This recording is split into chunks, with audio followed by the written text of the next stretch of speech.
بینەرانی بەڕێز لە هەر کوێگەنم کاتەوە هەموو کاتێکتان باش ئەم شەویش لە بەرنامەیەکی دیکەدا هاتووینەتەوە خزمەتی ئەوەی بەڕێز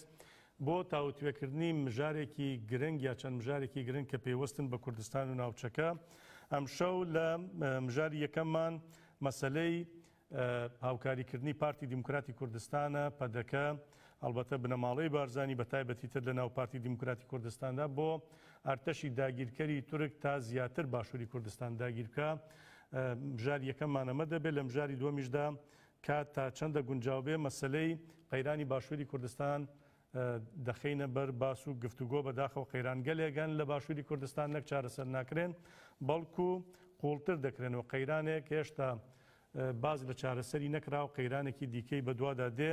هەڵبەتە چەند میوانێکی بەڕێزمان لە ڕێگەی سکایپەوەم شەویش لەگەڵدا بەشدار دەبێت بەڵام بەر لەوەی بچمە خزمەتی میوانانی بەڕێز دۆسیەکمانەیە لەسەر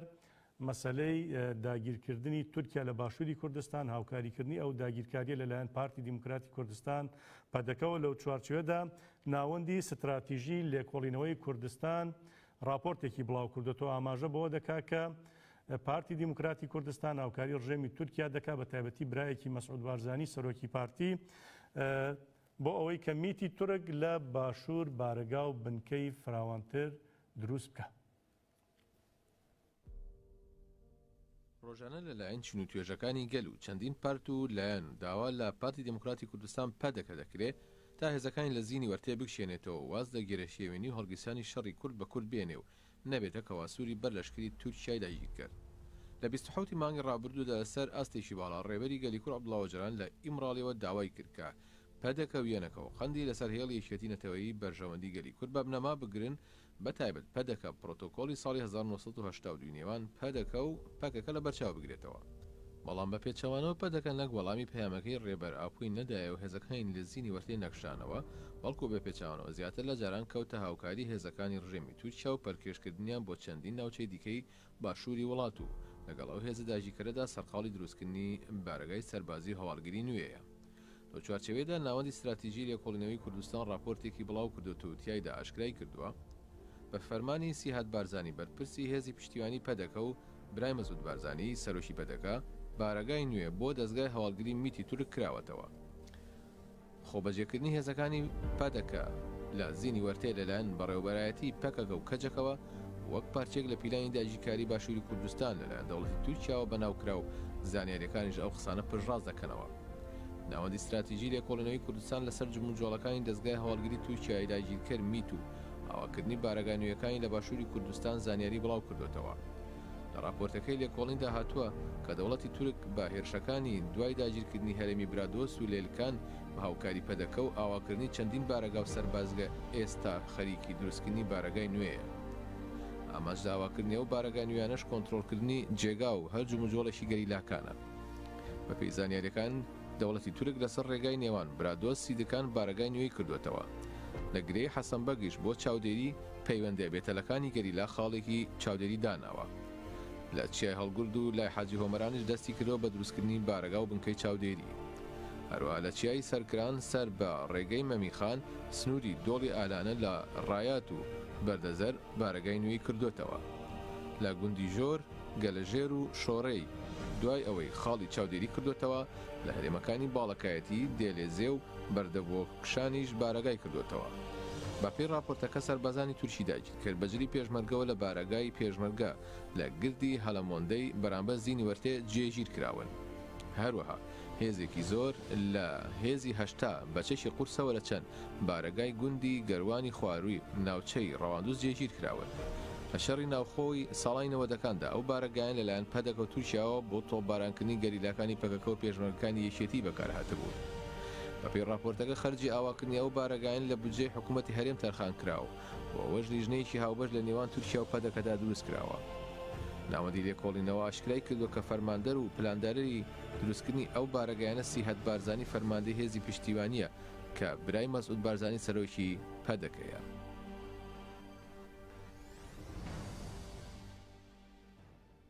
بەڵێ بۆ گفتوگۆکردنی مژارەکانی بەرنامە بەڕێز جەلال چوارتایی نووسەر و ڕۆژنامان لە هۆڵەندا و لەگەڵمان بەشدار دەبێ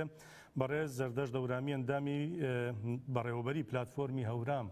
لە بەریتانیا و لەگەڵمان دەبێت وە بەڕێز شاسوار مامە ڕۆژنامەوان لە ئەڵمانیاوە بەڕێزیان لەگەڵماندا بەشدار دەبێت بە ناوی ئێمە و بینەرانی بەڕێزەوە زۆر بە خێراتنی هەر سێ میوانی ئازیز و بەڕێز دەکەین. سەرەتا دەچینە لای بەڕێز جەلال چوارتایی. کاک جەلال، خوێندنەوەتان چییە بۆ ئەم هاوکاریە نوێیەی پارتی دیموکراتی کوردستان، یا لە ڕاستیدا بڵێن بنەماڵەی بارزانی بۆ ڕژێمی داگیرکەری تورکیا بەڕاستی مرۆڤ دووچاری سەرسوڕمان دەکات ئەم جۆرە هاوکاری و ئەم جۆرە لە تەرخانکردنی بودجێ خەڵکی کوردستان بۆ داگیرکاری تورکیا؟ سەرەتا سڵاو و ڕێز و حورمەت بۆ خۆت و بۆ میوانەکانت و بۆ هەموو بینەر و بیستری بەرنامە بەشکردن. ئەلبەتە ئەم کاروکردەوانەی بنەماڵی بارزانی بۆ پارتی دیموکراتی کوردستانی عێراق کاریان کار نابێت، بەڵکو مێژووی ئەو بنەماڵەیە بە پێوەیەکی گشتی بریتی لە ئەجندای داگیرکەران جێبەجێ پیلان بەرنامەی داگیرکەران. بەڵام ئەوەی کە ڕێگا خۆشکەریش بووە بۆ ئەم پیلانی، بۆ ئەم کاروکردەوانەی پارتی دیموکراتی عێراق و بنەماڵی بارزانی کە بە هیچ شێوەیە سەڵ لە هیچ جۆرە تاوان و لە هیچ ناپاکیەک نەکەنەوە بێ هەڵوێستی لایەنەکانی دیکە. هەڵبەتە کە ئەڵێم دوێ هەڵوێستی لایەنەکانیەکە لەوانەیە بەیاننامەیەک دەربکا یان شتێک دەربکا، بەڵام بەیاننامەکەش ئەمنە بە ناشایستە دەریەکەن لایەنەکانیەکە تەمەشا ئەکەی تەواو لە بەرژەوەندی ئەو بنەماڵی لە بەرژەوەندی داگیرکەراندا. بۆ نمونە کاتێک لایەنەکانی کە هەڵدەستن باس لەوشە لە ئەم فەرقیە ئەکەن دێن یەکسەر هەموو لایەنەکان تەرازویە. یعنی تۆ وەکو ئەو وایە هێزی هێزی شۆڕەکەیتە تای تەرازویەکەوە بە یەک شێوە بەرابوردیان کە بەڕاستی ئەمەش خۆی لە خۆیان تاوانە، چونکە ئەوەی کە هاوکاری داگیرکەرەکە بەدڵنیەوە لە داگیرکەرەکە خەتەرترێکە. کات بەڵام تەنانەت بۆ نمونەکە خۆی لە سەردەمی حیزبی بەعسا یان لە سەردەمی جمهوری ئیسلامی، سەردەمی دەوڵەتی تورکدا، لە سەردەمی هەر لە سەردەمی ئەمریکانەوە کەسانی بەکرێگیراو هەبوون کە ڕاستەوخۆ لە خزمەتی داگیرکەرا بوون. بەڵام ئەو کەسانی کە لە ڕابردووە لە خزمەتی داگیرکەرا بوون جیاوازیەکیان هەبوو لەگەڵ بنەماڵی بارزانی. ئەو جیاوازیەش ئەوەیە کە داگیرکەران پەلکێشی بەکرێگیراوەکانیان دەکرد بۆ سەر هێزی شۆڕژگێڕی کورد لە ڕابردووە. بەڵام ئێستا بە پێچەوان وتەمەشاکە ئەم بنەماڵەی خۆیان پەلکێشی داگیرکەرەکەکەن. واتە کاتێک باشە کاک جەلال، هۆکاری ئەم پەلکێشیە چییە؟ ینی مرۆڤ دووچاری سەرسوڕمان دەبێت. بەڕاستی لە دنیادا نمونەی وا باوەڕ ناکەم هەبێ، ینی هێزێک کە خۆی بە دیموکرات و شۆڕژگێڕ و بنەماڵەیە کە خۆیان بە ڕێبەری شۆڕشی باشووری کوردستان تەنانەت شۆڕشی نەتەوەی کوردیش دەزانن ڕازی بن بەمەی کە داگیرکەر بێ خاکەکەیان داگیر بکە. ئەلبەتە کاک ندرێن خۆیان بە جۆرە پێناسی خۆیان بکەن و واقعیەتی خۆشیان دوشتی زۆر بەڵام خۆیان بۆ شێوەیە خۆیان پێناسە ئەکەن و داگیرکەریش بە هەمان شێوە هەوڵی گەورەکردنی ئەوانەیە. بەڵام ناوەڕۆکی ئەوان بە پێچەوانەوە پێچەوانەوە ئەوەی کێساپی هەڵەسن ئەمە ناوەڕۆکی خۆیان. یعنی بۆ نمونە شەڕی کوردی یەک پارچە نەماوە کەن ئەمانەت بوون بە وەکیلی داگیرکەران بەڕاستیەکەی نوێنەرایەتی داگیرکەران ئەکەن، بەڵام بەناوی چیەوە بەناوی کوردوان تەنها جیاوازەکە لەوەدایە کە بەناوی کوردبوونەوە ئەماکەن و داگیرکەرانیش کار ئاسانێکی زۆریان بۆکەن بوان نوێنەرایەتی داگیرکەران ئەکەن لە کاتە ئەمە وزە و توانایکوان تا ئەمانە دژایەتی هیچ داگیرکەرێکی کوردستانی نەکردووە بە پێچەوانەوە کۆمەکی هەموو داگیرکەران گران کردووە لە دژی هەر پارتێکی کورد لە دژی هەر پارتێکی کوردستانی. باشە کاک جەلال، دێمەوە خزمەتی لەگەڵمان بێنەرەوە بچمە لای بەڕێز زەردەش دەورامی ئەندامی بەڕێوەبەری پلاتفۆرمی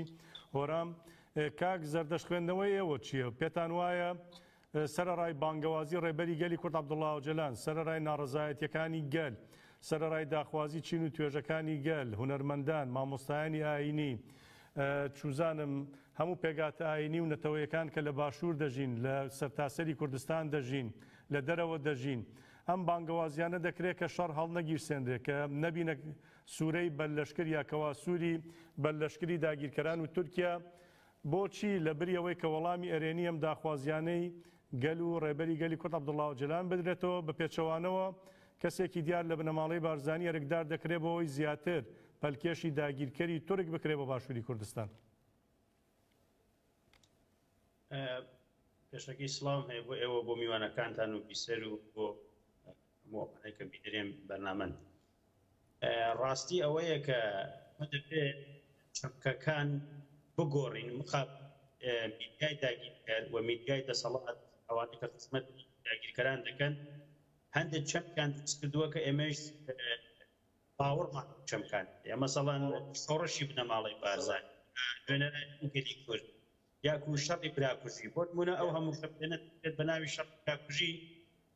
دوژمن ئەوەیە دەوێت کە ئەو چەمکە مەزن ببێتەوە بەڵام ڕاستی ئەوەیە بۆ کەمپێنێک بە ناوی کەمپێنی نابوو داگیرکاری بۆ بەڵێنی داگیرکرد پێش ناکرێت بۆ میدیاکانی کوردستان ئەمە زەق ناکەنەوە بە هەموو میدیاکانیانەوە نەتەنیا پار مەسەڵەن تەواشا بکە کۆماری سێدارەی ئێران لە ڕێگەی هەندێک بەکرێگیراوی کورد لە ڕۆژهەڵاتە بنەماڵەی بارزانی دەکا بە وەری شۆڕشی لە باکووری کوردستان دەوڵەتی تورکیا هەروە ئەم بنەماڵە گەورە کراوەتەوە ئەم بنەماڵ ئەرکیەوە بووە لە سەرەتاوە بەرامبەر هەرنەوەیەکی ئازادیخواز تێکۆشان بکات کەت ئازادی کورد بۆ ئەوەی کە ماڵوێران دروست نەبێت بۆ ئەوەی کە شەڕی ناخۆ دروست نەبێت زۆر جار سازشی لەگەڵ ئەم خەتە نەکردووە بەڵام پرسیارەکە ئەمەیە تاکەی کەت ئازادیخواز کورد دەتوانێت لە ڕێبەرایەکەیەوە ئەمە کۆنتڕۆڵ بکات لەبەر ئەوەی گەلی کورد ئیتر ئەمە قبوڵ ناکات چ ناخۆ چ لە دەرەوە لەوە دەچێت وەڵامێکی تند و قەتڵ هەبێت هەر شوێنێکە بەرژەوەندەکانی ئەو بنەماڵە بێت ئێمە دەبێت ئەوەشە یەکلا بکەینەوە مخابن بنەماڵەی بارزانی خۆی کردووە بە خاوەنی پارتی پارتی بۆ خاوەنی هەزاران شەهید کە بەڕاستی نیشتمان گیانی خۆیان بەکردووە ئێمە دەبێت ئەو چەند پیشە لە پارتی بسێن ئەمە تاکمەیەکی بنەماڵەی بارزانی کە بەرژەوەندی حزبی و بنەماڵەیی کاکیان ئەوەیە کە نەتەنیا ئەوان تەواشا نەتەنیا باشووری کوردستان نەتەنیا پارچەیەک لە ئێمە وان حازرن ئەندامەکانی بنەماڵەی خۆشیان وانە کە سیاسی داگیرکردن حەزبی گشتی بکەن و تیرۆری کەسایەتی بکەن ئەو پێنانە کە هەمووان بۆ پاشا هەرچنێ پارتی بەهێز دەبێت خیانەت بەزتر دەبێت ئاخرین ساڵی 2003 بڕیاری ژمارە 38 پارلمانی باشووری کوردستان بەڵانسی هێزە لەبەرەوە ئەو کاتێک کە کەسێکی وەکو ئەمجدەدەستیان باڵانسی ڕاگرتو دەمانبینی کە پارتی نەیەتوانی بەم شێوە پاشور کە پارچەکانی تر بەڵام ئێستاکە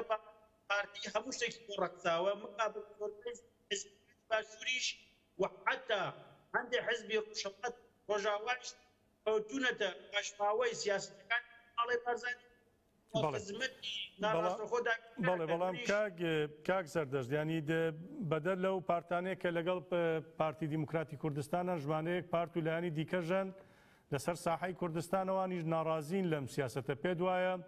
ئەمان چۆن دەتوانن لەم چوارچێوەدا ڕۆڵ ببینن یاوەی کە بەڕێز داماژەت پێدا کۆچکردو مامجەلال لە سەردەمێکیشا کاک نەوشیروانەوانە هەبوون تا ڕادەیەک پارتی بەم شێوازەیە ئێستا ساحەکەی بۆ چۆڵ نەکرابوو چۆن دەکرێت ئەو چۆڵکرانە جارێکی دیکە پڕ بکرێتەوە ڕاستی دەبێت بەرەیەکی دیموکراتیکی نەتەوەیی پێک بێت نەتەنیا لە حزبەکانی باشوور بە پێچەوانەوە ئێمە وەکو زۆر لایەنیش کە خۆمان بە شۆڕژگێڕ و پشتیوانی تەفگەری ئازادی دەبینین کەوتینە هەڵەی دوژمنەوە بەردەوام بووین لە پارچەگەرایی بەردەوام بووین کە کوردستانەکانمان جیا بکەینەوە نەتەوەمان دابەشکەین من هەموو کاتێکیش وتومە دووبارە ژێڵێمەوە چەندێک پارتی بنەماڵەی بارزانی مافی هەیە لە بارزانی ئێمەی هەورامی کەسێکی سۆرانی و کەسێکی مانجەوەنە مافی هەیە بۆیە ناوچەکانیان کە دابەش کردووە پارچەکانیان کە دابەش کردووە مخابن ئێمەش قبوڵمان کردووە ئێمە چۆن دەوڵەتی تورک دەوڵەتی ئێران مافی هەیە بێتە سلێمانی بێتە هەولێر چالاکی دش بە ئازادی خوازانی گەلی کورد بکات بەڵام گەلی کورد هێزی ئازادی خواز بۆی نەبێت لە پارچەیەکی خۆی لە وڵاتی خۆی لەناو گەلی خۆیدا تێکۆشان بکات بۆیە من داوام ئەوەیە کە ئەو هێزانە کە خۆیان بە بەرەی گەل دەزانن بە تایبەتی یەکێتی نیشتمانی کوردستان بە تایبەتی گۆڕان بە تایبەتی هەندێک لایەنی تر ئەمانە لەگەل هێزی ئازادی خوازی کورد وەکو پژاک وەکو پەیەتە وەکو پەکەکە بەرەیەکی نەتەوەی دیموکراتیک پێک بێنن و لە ڕاستیدا بکۆنە پراکتیکەوە دەرکردنی کاغەز و بەیاننامە ئەم شتانە چارەسەر ناکات زۆر باش بۆیە داوازکردنی هەر لایەنێکی ئەو بەرانە کە ئێستاکە مخابن پارتی توانێت کە ڕێی مادیەوە زۆر کەسیان تووشی دەسەڵات و هێز بکات لەناو خۆیدا حەلیان بکات ئەوە گەورەترین کێشەیە دەبێت بە پراکتیک دەرکەوت. زۆر باشە. سپاست دەکەم کاک زەردەشت بچمە لای بەڕێز شاسوار مامە ڕۆژنامەوان لە ئەڵمانیا و کاک شاسوار وەک ڕۆژنامەوانێ خوێندنەوەت بۆ ئەم داگیرکاریی تورکیا چییە بە تایبەتیش مەسلەی پەلکێشکردنی داگیرکاریەکە یا ڕژێمی تورکیا هێزەکانی لەلایەن پارتی دیموکراتی کوردستان و جاران ئەگەر هەندێک شت بە نهێنی دەکرا ئێستا زۆر بە ئاشکرا باسییان لێوە دەکرێت ئەرتەشی تورک تەراتیان دەکات لە کوردستان پارتی دەیانباتە مەقەڕەکانی خۆی لە بەرچاوی ڕای گشتی لە بەرچاوی پارت و لایەنەکان لە بەرچاوی حکوومەت و پەرلەمان و دام و دەستگاکانی هەرێمی کوردستان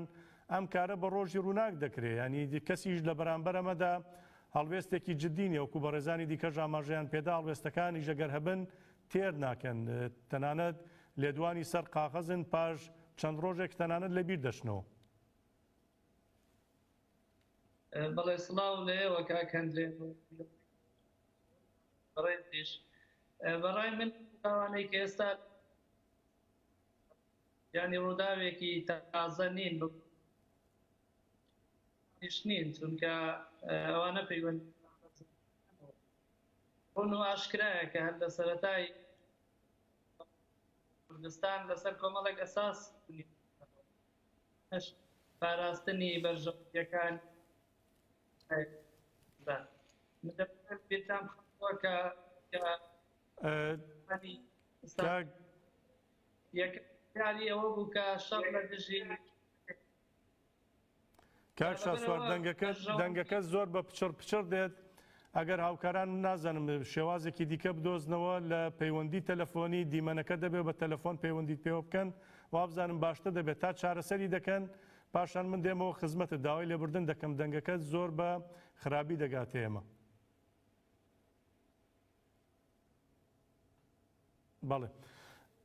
بەڵێ پەیوەندیەکەمان بڕا لەگەڵ کاک شاسوار هیوادارم لە ڕێگەی تەلەفۆن و دیمەنەکەیەوە هاوکاران هەوڵ بدەن پەیوەندیەکەی گرێ بدەن بۆی سوود لە بەشداری بەڕێزیشیان وەربگرین. دەچمەوە لای کاک جەلال چوارتایی کاک جەلال مرۆڤ کاتێک تەماشا دەکا بە پێی ئەم راپۆرتە نوێیی کە کەمێک پێش ئێستا ئەمەش باسمان کرد لێی دەرنوارێ ناوەندی استراتیژی لێکۆڵینەوەی کوردستان باز لەوە دەکا کە بودجەی ئەو بارەگانوێیانەی ڕژێمی داگیرکەری تورکیا لەلایەن پارتی دیموکراتی کوردستانەوە دابین دەکرێت. پارتی دیموکراتی کوردستانیش خۆ وەکو دەڵێ لە کیسەی خۆی نایدا لە کیسەی خەڵکی کوردستان دەیدا. ینی بۆ ئەمەیان دەڵێکی قسە چیە لەسەرم بە هەدەردانی سەروەت و سامانی گەل لە پێناوی داگیرکردنی خۆت بێ درازی بی بەشێک لە خاکەکەت لەلایەن داگیرکەرێکەوە داگیر بکرێ خۆشت بوجێ بۆ دابینکێ. بەڕاستی ئەمە ماوەی سەرسوڕمانە ینی مرۆڤ هەرچەند لێکی دەداتەوە بۆی هەرز ناکرێت. ئەلبەتە کاک هەندرێن وەکو لە سەرەتاش ئاماژەم پێدا خۆی ئەمە ناوەڕۆکی ئەو بنەماڵەیە کە بەو کارانە هەڵبستن لە هەمان کاتە ئێمە ئەبێ یەک شت هەیە کە لەوە پێشتر ئاماژەی پێدراوە بە بەڵگەشەوە سەلماوە کە داهاتی دەوڵەتی تورک لە دوای ئەڵمانیاوە لە باشووری واتە ئابووری دەوڵەتی تورک لە دوای ئەڵمانەوە زۆرترین ئابووری کە دەستی کەوتووە لە دوای وڵاتی ئەڵمانیا لە باشووری کوردستانەوە بەدەستی کەوتووە و لە باشووری کوردستانیشا کە کەوتووە لە ڕێگای بنەماڵەی بارزانیەوە بەدەستی کەوتووە. ئەمە شتێکی نامۆت نییە لە هەموو کەسێک ئاشکرایە. بەڵام ئەوەی کە بڵین زیاتریش کە بڵین بنەماڵەی بارزانی کە ئەم کارانە ئەکەن و کە بە هەموو ئیمکاناتی خۆیانەوە کەوتونتە خزمەتی داگیرکەرانەوە چ بە مادی چ بە معنەوی چ بە ڕۆحی. ئەمە مەسەلەکە زیاتر ئەو قەیرانەیە کە ناوچەکەی گرتووە بە تایبەت کە داگیرکەرانی کوردستانی گرتووە. چونکە ئەمڕۆ داگیرکەران لە قەیرانێکی پوڵدا ئەوە ڕۆژ و بارودۆخی عێراق و سووریا لەبەر چاوایە هی ئێران و تورکیاش لەبەر چاوایە. عێراق و سووریا شتێک بە هێزێکی ئەوتویان نەماوە تەنان کە بتوان ئیداری خۆشیان بکەن بەڵکو لەلایەن هێزێکی هێزی دەرەکیەوە بەڕێوەچن. ئێران و تورکیاشە ڕۆژ بە ڕۆژی ئەزمەی ئابووری قەیرانی ئابووری قەیرانی دارایی تەنیان پێ هەڵئەچێت بە جۆرێک تەنیان پێ بۆ نمونەیە ئێستا ئەمڕۆکە ئابووری تورکیا بە جۆرێک داڕماوە کە لە مێژووی دەوڵەتی تورکدا بۆ شێوەیە ئابووریەکەی دا نەڕماوە. لەبەر ئەوە زیاد چەندە قەیران لەناو خۆیانە هەوڵدەن هەوڵ ئەن ئەوان کە ئەم قەیرانە چۆنی پڕ بکەنەوە کێشە بۆ کورد دروست بکەن کە کێشەش بۆ کورد دروست بکەن ئەبێ هانا بۆ کەسانێک برن کە بەڕەدەست کوردن بەڵام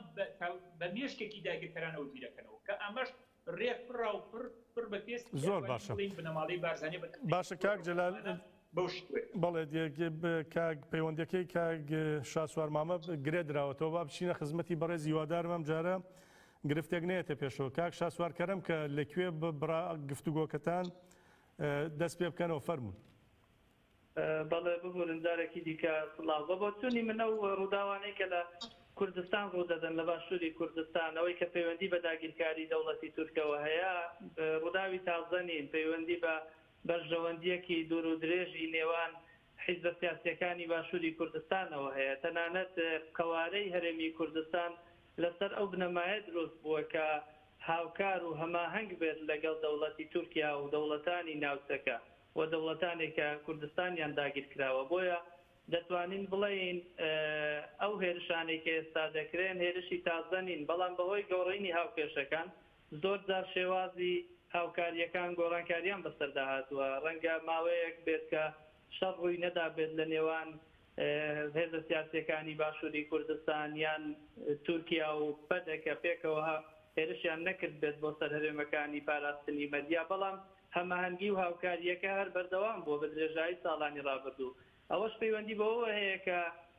بەرژەوەندی خەڵک بەرژەوەندی گەلی باشووری کوردستان زۆر جیاوازە لە بەرژەوەندی حیزبە سیاسیەکان و بەرژەوەندی هەرێمی کوردستان لەبەرەوە ئەو حیزبانە بەرژەوەندیان لەگەڵ دەوڵەتی تورکیا هەیە لەبەرەوەشەوە هەماهەنگیە دروست بووە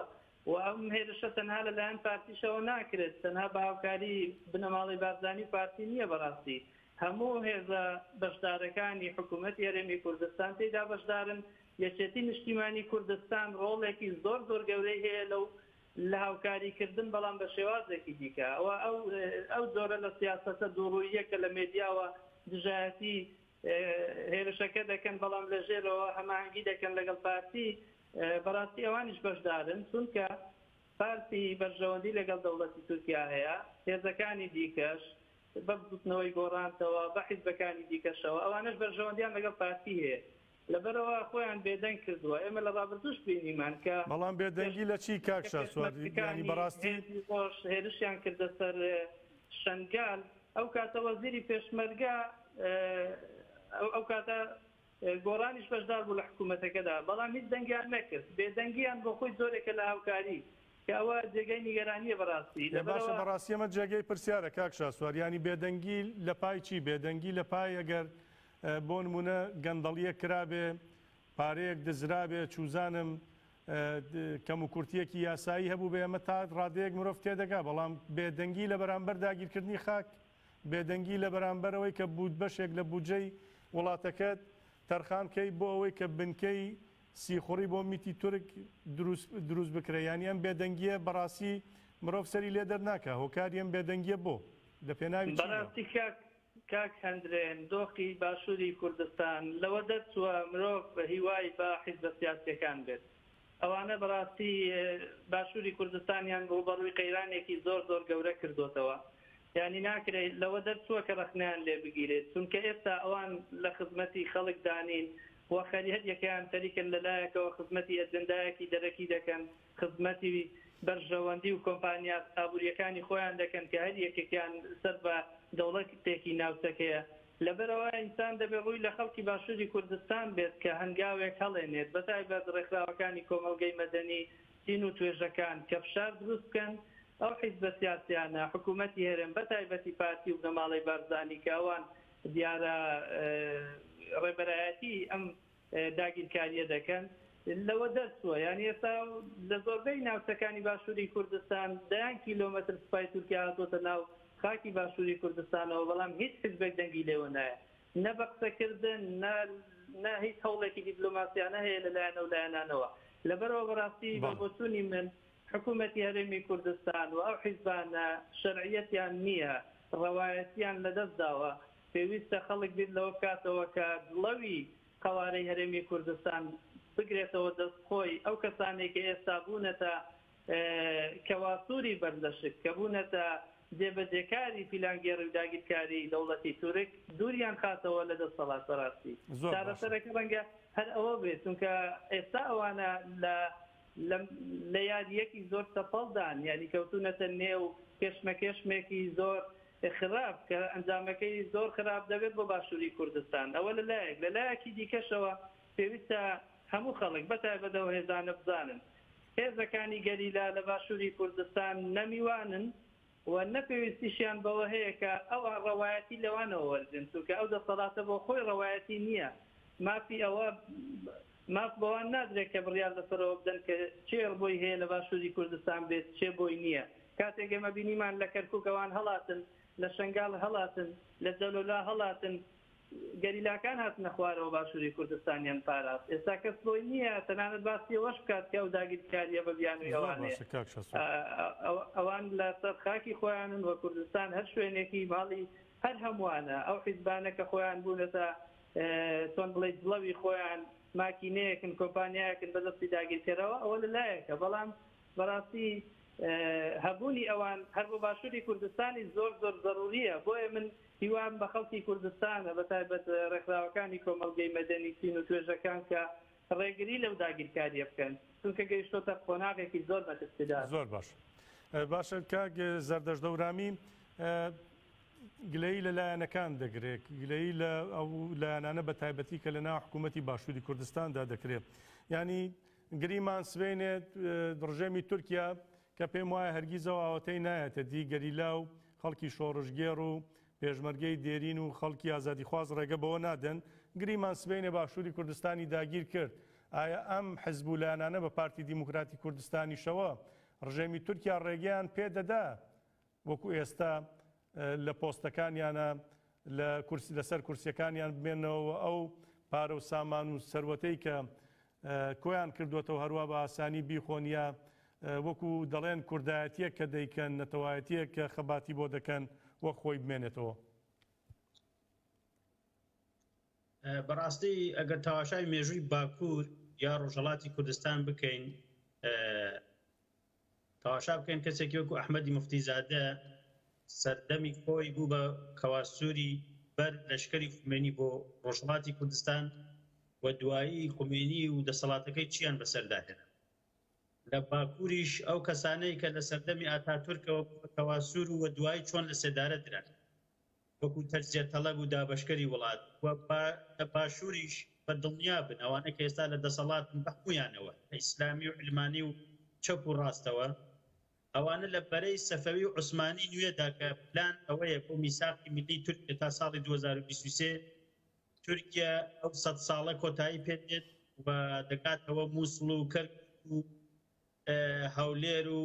ڕۆژاوای کوردستان بە خواریشەوە بۆ ئێران هەنی ئەو دابشکردنەکە لە بێت زلهێزە هەیە و ئێستاش هەموو مانگێک لە ورمێ و لەوان دوو دەستگای استخباراتی یا ئیطلاعات ئێران تورکیا هەموو مانگێک دانیشتنی خۆیان هەیە لەسەر ئەوە چۆن بتوانن باشووری کوردستان بەهێز بکەن لەبەر ئەوەی باشووری کوردستان لە بواری استراتیژی سێ پارچەکەی تر دەلکێنێ بەیەکەوە باشووری کوردستان ناوەندی سیکوڕی زیاتر 80 بۆ 80 پێی سیکوڕی جیهانە بە تایبەتی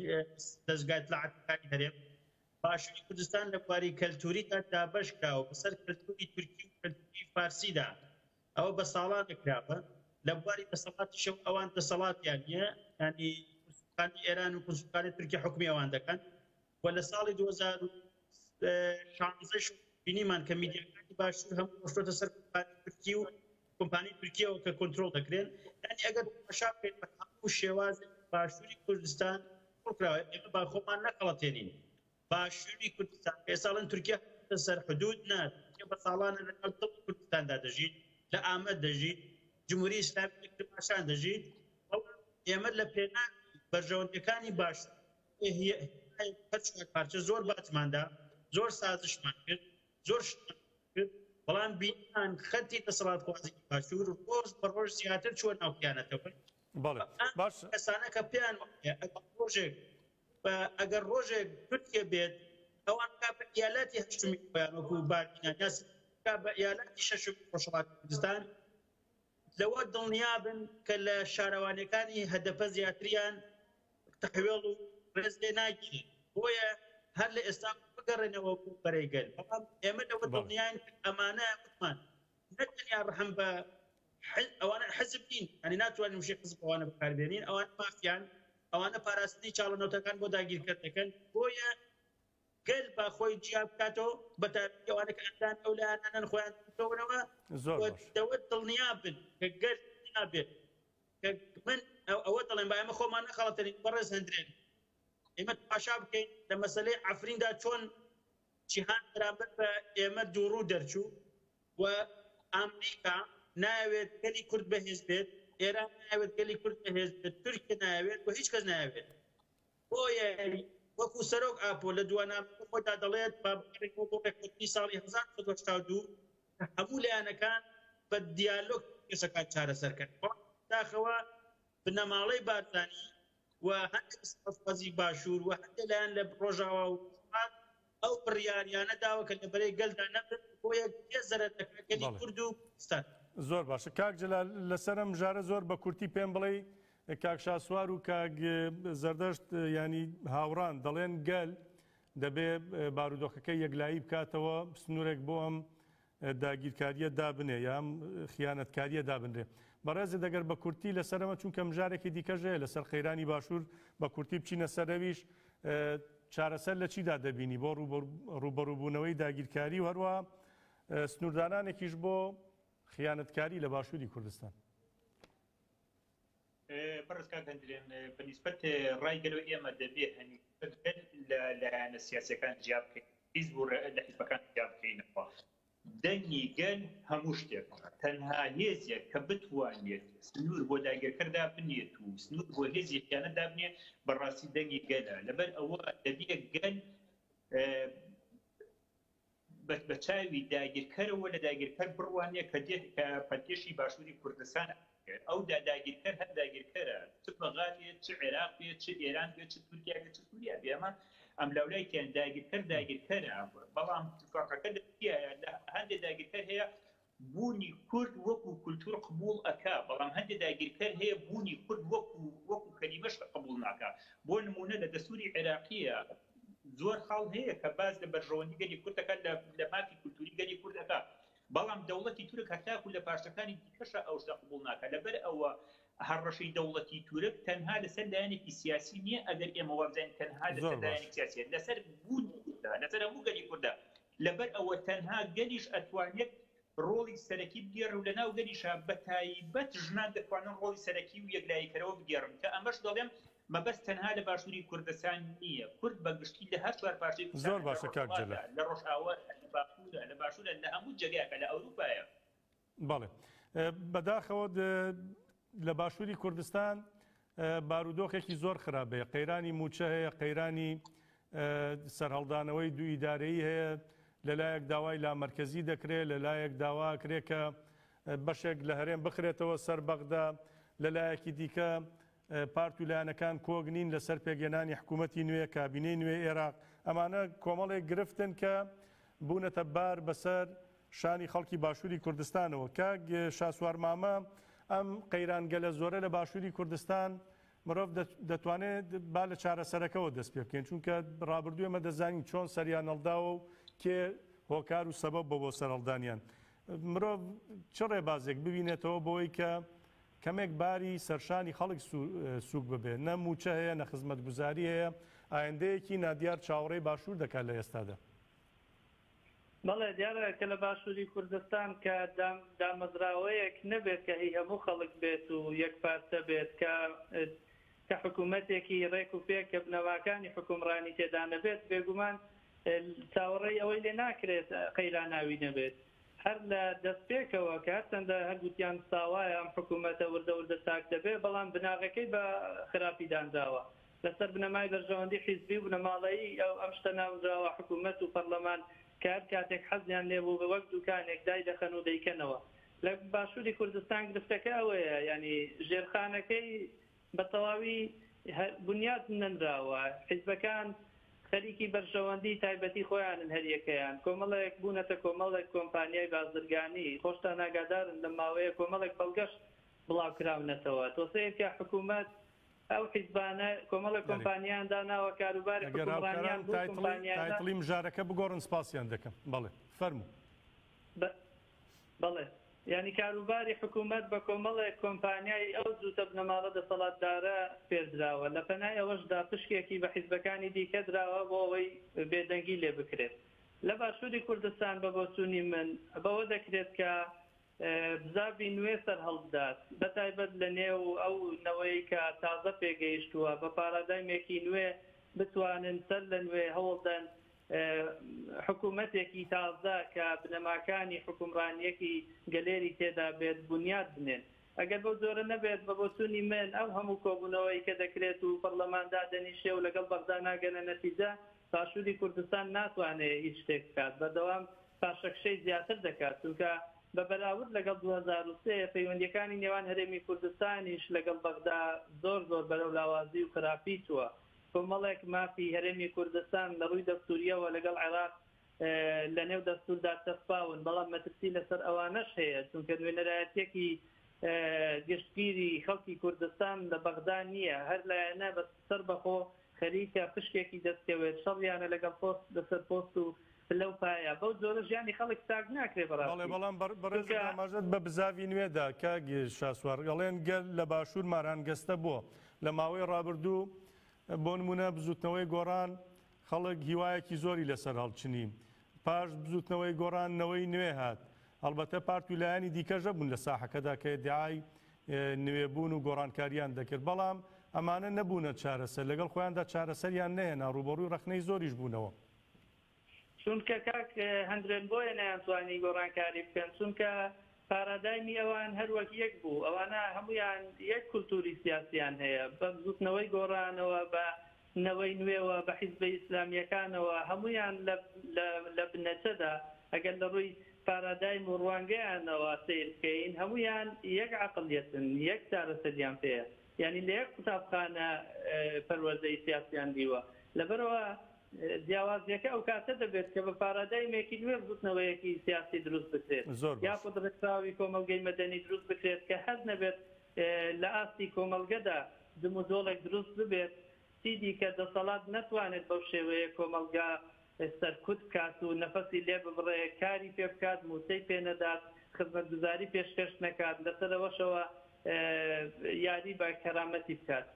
بۆشاییەکی زۆر گەورە هەیە لە باشووری کوردستان بەتایبەت لە ڕووی قەباتی کۆمەلگەی مەدەنیەوە کە پێویستە ئەوە پێش هەموو شتێک ئەو بۆشاییە پڕ بکرێتەوە دووەمیش ئەگەر بڕیار بێ بزوتنەوەیەک دروست بێ یان مزابێکی سیاسی دروست بێت پێویستە هێزێکی دەسەڵات خواست نەبێت بەڵکو هێزێک بێت کە پارادایمێکی تازەی پێ بێت دیموکراتیک بێت و ئەزمونێکی وەرگرت بێت خاوەنی هۆشیاریەکی مێژوویی بێت ئەزمونی لەو هەموو هەڵە و کەم و کڕی و خیانەت و کێشمەکێشمانە وەرگرت بێت کە لە ماوەی ڕابردوودا دەیان ساڵی ڕابردوو لە باشووری کوردستان هەیە چونکە ئێستا ئەو هێرشانەی کە لە ڕووی استراتیژیشەوە ئێستا مەترسێکی گەورە لەسەر باشووری کوردستان هەیە لەبەرەوە پێویستە هەموو کەس بەرپرسیارانە مامەڵە لەگەڵ قۆناغەکە بکات ئەگەر وانە بێت باشووری کوردستان ڕەگە لە ئایندێکی نزیکدا داگیر بکرێت ئەو کاتە بەڕاستی کورد لە باشووری کوردستان ڕەنگە چەندین دەیەوگەڕێتەوە بۆ دواوە زۆر باش پێش هەمووان ئەو هێزولایەنە سیاسیانە تیایدا بەرپرسن کە ئێستا خاوەن پێگەن و دەستیان بەسەر هەموو شتێکداگرت باشە کاک زەردەش دەورامی بەڕێزت چۆن بارودۆخەکە دەبینی لە باشوور پێت وایە دەتوانین ینی دەرفەت ماوە کە بە زوویی فریای باشوور بکەوین وەکو بەڕێز شاسوار ئاماژەی پێدا مەترسیە سەر لە نوێ هەموو ئەو دەستکەوتانەمان لە دەست بچێتەوە و باشوور داگیر بکرێتەوە چی بکەین بە خێرایی بەڵام ئەگەر بە کورتی لەبەر کات وەڵام دێتەوە سپاست دەکەم ڕاستی باشووری کوردستان پرۆژەیەکی دەتوانین بڵێن نێودەوڵەتیە پرۆژەیەک نییە کە لە سەرهەڵدانی شۆڕشێکی نەتەوەیی پێکاتێت ئەمریکا و بریتانیا کەسانێکیانەوە پاسەوانی چاڵەنەوت چ لە باشووری کوردستان چ لە باشووری عێراق ئەمانە هەندێک تایبەتمەندی کۆمپانیەکانی ئەوان بپارێزن تەنیا چارەسەر ئەوەیە کە گەلی ئێمە لە باشووری کوردستان ینی بڕیارێکی سەر هەڵدان بدات چون هیچ شتێک ناتوانێت بەرامبەر بە ئیرادەی گەلان بوەستێت و ئەوە پێشوو نیشانی داوە ئەگەر ئێمە هیوامان بە بریتانیا بێت ئەمریکا بێت ئەوە خیاڵی خاوە بە ئێران و تورکیا هەروەها بە دەوڵەتی مرکزی عێراق هەروەها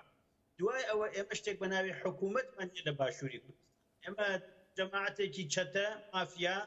ئەمانە بازرگان هەندێک چەمکیان هەڵگرتووە سیستمێکیان داناوە لە هەموو دنیا دەوڵەت دەبێت لە 2 مانگ پێک بێت جاری وهەیە لە باشوور بە 9 مانگ هێشتا شەڕی بوێنباخ شەڕی دەسەڵات دەکرێت بۆیە تەنیا چارەسەر ئەوەیە کە ئێستاکە بۆ منە پرسی لا مرکزیەت هاتووە لا مرکزیەت لە سیستمێکی دیموکراتیک باشە بەڵام لە وڵاتێکی وەک عێراق کە لە سەردەمی عەباسیەکانە تاک ئێستا بەردەوام پڕە لە قەیران پڕە لە کێشە پڕە لە شەڕ ئەگە تەواشا ئەەکەی لا مرکزیەت بۆچی تەواشا بە ئێستا مەسەڵان پارتی یەکێتی تاوانبارەکە ئەوێت کوردستان پارچە بکات بەڕێز مەسعود بارزانی قسەی ئامۆزاکەی ئەدهەم بارزانی دەڵێت دەوڵەتی تورکیا تێت باش داگیرەکات ئەمە ڕاستگۆیانە پێمانە کاکە ئێمە باشوورمان تەسلیم کردووە گەلی کورد دەبێ و ئامادەگی هەبێت کە دوای 10 ساڵی تورکی بخوێنێت یا فارسی بخوێنێت گەلی کورد لە باشووری کوردستان من پێشنیارم ئەوەیە من داواکەم لە گەلی ئێمە کایە با بە هیچ حزب و بە هیچ ناوێک و بە هیچ پیرۆزیەکی تر نەخەڵەتن من ناڵێم پەکەکە چارەسەرە من ناڵێم پژاک چارەسەرە ئیرادەی گەل چارەسەرە و ئەو ئیرادە دەبێت بە بنەما بگیرێت زۆر باش بۆیە دەبێت ئەو غەڵەتەکە چارەسەری لە دەستی چەند کەس و چەند نایانە دەبێت کۆتایی پێ زۆر باش کاک جەلال تەنها 2 خولەکمان ماوەم 2 خولەکە دەم بە بەڕێزت لەو 2 خولەکەدا وەک نووسەر و ڕۆژنامەوانێک وەک باشووریەکیش کاک جەلال ینی چارەسەر چییە لە باشوور باشوور خەریکە لە دەست دەچێت گەل لەژێر بارێکی سەختدایە کاک ندرێن چارەسەر لەوەدا نییە بۆ لە حکوومەتە لەگەڵ لایەنێکابی لە بودجەیە لەگەڵ لایەنێکابی لە پەرلەمانە لەگەڵ لایەنێکابی لە ئیداریە لەگەڵ لایەنێکابی بەڵام ئەوامر و فەرمانەکانە لە لایەنێکی دیکەەوە بێ ئەوەی کە لە باشووری کوردستانە هەیە ئەو دەسەڵاتی کە لێ پێ هەیە لە پەرلەمانە لەگەڵ حکوومەتی عێراقیە هاوبەشە لە دەسەڵاتە لەگەڵی هاوبەشە لە بودجەیە لەگەڵی هاوبەشە لە ئیداریە لەگەڵی هاوبەشە لە ئەنجومەنە لەگەڵی هاوبەشە لە هەموو شتێک لەگەڵیە هاوبەشە بەڵام ئەوامر و فەرمانەکانی لە دەوڵەتی تورکەوە وەرەگرێت دەوڵەتی تورکی فەردا ئەڵێت ئێمە کاتی ئەوە هاتووە مووسڵ و کەرکووک و هەولێر و سلێمانی و ئەمانە هەمووی بخێنەوە سەر دەوڵەتی تورک و هەڵبەتە کە ئەمەش ئەڵێن ڕێگان بۆ خۆشکراوە ئەو ڕێگایش کە بۆیان خۆشکراوە ئەو دەسەڵاتەیە کە ساڵەهای ساڵە هەم بە هێزی چەکداری هەم بە پەرکێشکردنی هەم بە ئابووری هەم بە دارایی بە هەموو شتێک کەوتۆتە خزمەت پێوە کاریش بۆ ئەو پڕۆژەیە تەواو پێ دوایە بێ بە ئاراستەی بەغادا بچین لە باشوور کاک جەلالیان قسەکەت من وا تێ دەگەم کاکێ هەندرێن تۆ بتێ و نەتێ مادەم ئەو دەستورە و قبول کردووە مادەم لە ئیداریە لەگەڵیا هاوبەش مادەم لە دەسەڵاتەکەی قبولتە لە هەموو شتێکا قبولتە کەواتە مەجبوریشی لەگەڵیا هەڵ بکەی یان ئەوەتانیە بە ڕووسورانە بڵێ کاکە نە لە دەسەڵاتە لەگەڵدا ئەبم نە لە پەرلەمانە لەگەڵدا ئەبم ئەوە لێت جێ ئەبمەوە بە ڕووسورانە بڵێ بەڵام نەک تۆ شەو و ڕۆژ شەڕی پۆز بکەی شەڕی بودجە بکەی شەڕی پەرلەمانداری بکەی شەڕی سەرە کۆماری بکەی شەڕی ئەمە بکەیت بەڵام بێشی لە بەرامبەردا هەندێک وتەی بێمانە بڵاو بکەیتەوە من بەڕاستی پێت ئەڵێم ئەوەی کاک جەلال کاتم نەماوە زۆر بە کورتی پێم بڵێ کاتم نەماوە بەڵێ ئەوەی کە ئەمڕۆ کاتی کوردستانی عێراق لەسەر یەکێتی ئێڵێ بە دڵنیاییەوە هەمان بەرنامە و پیر و بۆتی پارتی دیموکراتیانی عێراقە بەڵام ئەوێت بەسوێت تەنها ئەوەی بڵێ بەڵێ کاک جەلال زۆر سپاست دەکەم نووسەر و ڕۆژنامەوان لە هۆڵەنداوە بەداخەوە کاتەکەمان تەواو بوو زۆر سپاس بۆ بەشداریت بەڕێز زەردەشت دەورامی ئەندامی بەڕێوەبەری پلاتفۆرمی هۆرام لە بەریتانیا زۆر سپاس بەڕێز شاسوار مامە ڕۆژنامەنووس لە ئەڵمانیا و سپاس بۆ بەڕێستان بینەرانی بەڕێز سپاس بۆی وەشتام ساتە لەگەڵماندامانەوە بمێنن لە خێر و خۆشیدا.